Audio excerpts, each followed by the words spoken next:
নিশ্চয় কোনো ভুল ত্রুটি আমাদের দিক থেকে হয়েছে। আমি এটাতে একেবারেই বলবো না যে হয়নি। এই যে অন্তর্বর্তীকালীন সরকার বা এই যে আমরা একটা বিপ্লব পেলাম বা একটা অভ্যুত্থানের মাধ্যমে যে একটা জয় হলো, আমরা একটা নতুন বাংলাদেশ পেলাম। এটাতে যেমন শহীদদের অবদান আছে, তেমনি যারা এখনো আহত হয়ে পঙ্গু হাসপাতালে, চক্ষু হাসপাতালে, সরওয়ার্দী এবং মেডিকেল কলেজে চিকিৎসাধীন আছেন, তারা কিন্তু সেই জুলাই মাস থেকে এখনো পর্যন্ত 3 মাস 4 মাস হয়ে গেছে এবং তারা কখন সুস্থ হয়। বিশেষ করে পঙ্গুতে আমরা যা দেখলাম যে তারা আরও 6 মাস 8 মাস লেগে যেতে পারে পা ঠিক হতে, হাত ঠিক হতে। তো কাজেই সেদিক থেকে আমার মনে হয় যে যদিও সরকারের একান্ত চেষ্টা ছিল যে সঠিক চিকিৎসা দেওয়া বা ইয়ে করে, কিন্তু ওদের মনে যে একটা ক্ষোভ হয়েছে সেটা আমরা মনে করি যে আমাদের তাদের দিক থেকে দেখা দরকার আছে।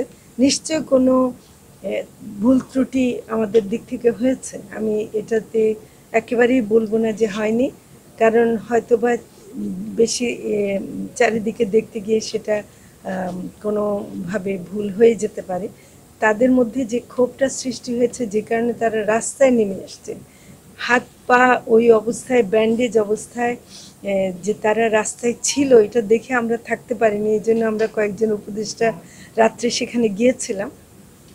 তো তাদের দাবি হলো যে তারা আসলে তো একটা হলো যে তারা শুধু যে চিকিৎসা চাচ্ছে তা না, তারা এমনও অনেকেই আছে তাদের মধ্যে যারা একমাত্র উপার্জনশীল মানুষ ছিল। তো তাদের পরিবারগুলো, এমনকি কেউ কেউ আছে যে যারা ঋণ নিয়েছিল, তাদের ঋণের কিস্তির জন্য তাদের বাড়িতে এসে ধর্ণা দেয়। তো তারা সে টাকা কোথায় পাবে?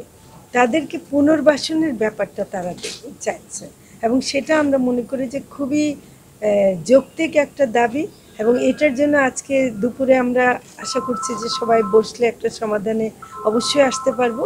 তো আমি সেদিক থেকে মনে করি যে সবাই তাদেরকে দোয়া করবেন, তারা যেন সুস্থ হয়ে ওঠে।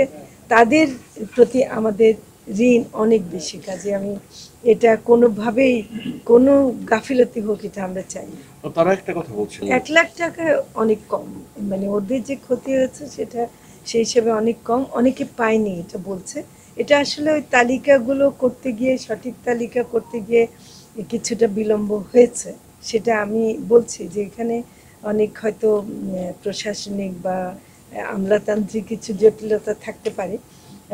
সেদিক থেকে আমার মানে ডিফেন্ড করার আমি কিছু নাই। আমি মনে করি যে ওদের যে আন্দোলন, ওদের যে দাবি, সেটা আমাদেরকে দেখতে হবে, সেটা পূরণ করতে হবে, এটা আমাদের অঙ্গীকার।